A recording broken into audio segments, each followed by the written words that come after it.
കണ്ണുനീരിനെ സന്തോഷമാക്കി മാറ്റുന്ന ക്രിസ്തു സ്നേഹത്തെ ധ്യാനിക്കുന്ന ഏവർക്കും ഈശോ മിശിഹായ്ക്ക് സ്തുതിയായിരിക്കട്ടെ. തിരുസഭ മാതാവ് ഇന്ന് നമുക്ക് നൽകുന്ന വചനധ്യാനം യോഹന്നാന്റെ സുവിശേഷം 16-ാം അധ്യായം 16 മുതൽ 21 വരെയുള്ള വാക്യങ്ങളാണ്. നിങ്ങൾ കരയുകയും പല്ലുകടിക്കുകയും ചെയ്യും, എന്നാൽ നിങ്ങളുടെ ദുഃഖം സന്തോഷമായി മാറും. ഒന്നാമതായി, വേദന സന്തോഷമായി മാറുന്നത് മനുഷ്യാവസ്ഥയുടെ ഭാഗമാണ്. ഒരു തരി ഗോതമ്പ് നിലത്ത് വീണ് ഇല്ലാതെ ആവുകയും പിന്നീട് സമൃദ്ധമായ വിളവെടുപ്പായി മാറുകയും ചെയ്യുന്നു. സൃഷ്ടാവും വേദനയും നമ്മെ അടുപ്പിക്കും, ദൈവത്തോടും പരസ്പരവും. എല്ലാറ്റിലും നന്മ കാണുകയും വേദന സന്തോഷമായി മാറാൻ പ്രാർത്ഥിക്കുകയും ചെയ്യുന്ന സമയമാണ് യഥാർത്ഥമായ ഈ പ്രക്രിയ.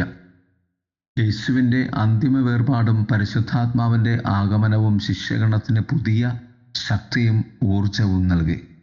പുതിയ സന്ദേശം ആളുകൾക്കിടയിലെ ഭാഷ, ആളുകൾക്കുള്ളിലെ അസുഖം തുടങ്ങിയ അതിരുകൾ മറികടക്കുന്നതായി തോന്നുന്നു.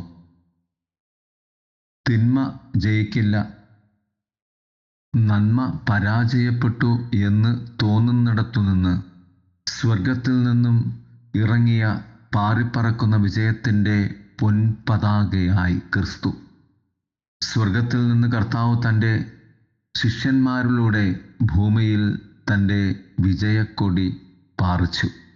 2 ശിഷ്യന്മാരുടെ ഹൃദയത്തിൽ ഉള്ളത്. ശിഷ്യന്മാരുടെ ഹൃദയത്തിൽ എന്താണെന്ന് യേശുവിന് അറിയാമായിരുന്നു.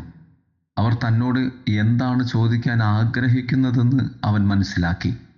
ഞാനിപ്പോൾ പ്രാർത്ഥിക്കുമ്പോൾ യേശു എൻ്റെ ഹൃദയത്തിൽ ഉള്ളത് കാണുകയും ദൈവഹിതം എനിക്ക് കുറച്ചുകൂടി വെളിപ്പെടാൻ പിതാവായ ദൈവത്തോട് അപേക്ഷിക്കുകയും ചെയ്യുമെന്ന് എനിക്കറിയാം.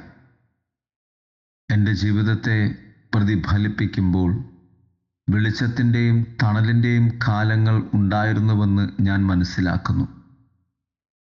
ഇപ്പോൾ ഇരുട്ടിൽ കഴിയുന്ന എല്ലാവർക്കും വേണ്ടി ഞാൻ പ്രാർത്ഥിക്കുന്നു.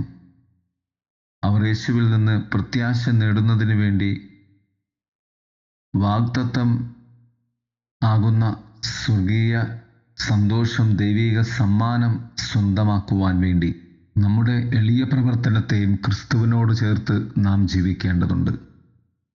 സന്തോഷിക്കുന്ന എല്ലാവരും ദൈവത്തിൽ അനുഗ്രഹങ്ങൾക്കു നന്ദി പറയട്ടെ. മൂന്നാമതായി, യേശു പറഞ്ഞ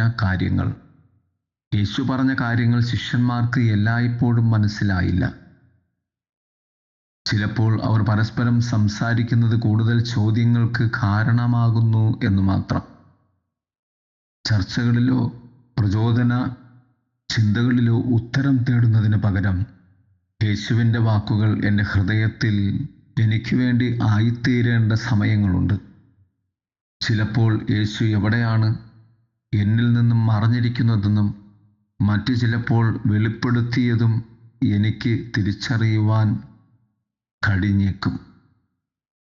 കർത്താവ് പറഞ്ഞു, നിങ്ങൾ കരയുകയും വിലപിക്കുകയും ചെയ്യും, എന്നാൽ ലോകം സന്തോഷിക്കും. നിങ്ങൾ ദുഃഖിതരാകും, എന്നാൽ നിങ്ങളുടെ ദുഃഖം സന്തോഷമായി മാറും. യേശുവിൻ്റെ അനുഗാമിയാകുക എന്നത് ലോകവുമായി വിരുദ്ധമാണെന്ന് തോന്നുന്ന വികാരങ്ങൾ ഉണ്ടായിരിക്കുക എന്നതാണ്. വിലാപം ഉടനടി നീക്കം ചെയ്യുമെന്ന് യേശു വാഗ്ദാനം ചെയ്യുന്നില്ല.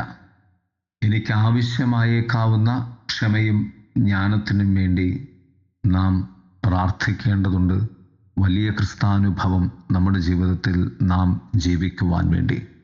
പ്രിയമുള്ളവരെ, ലോകത്തിലായിരിക്കുമ്പോഴും ക്രിസ്തുവിൻ്റെ ദൗത്യത്തിന് വേണ്ടി നമുക്ക് ക്രിസ്തുവിലേക്ക് തിരിഞ്ഞിരിക്കുവാൻ ശ്രമിക്കാം. ദൈവം നമ്മെ സമൃദ്ധമായി അനുഗ്രഹിക്കട്ടെ.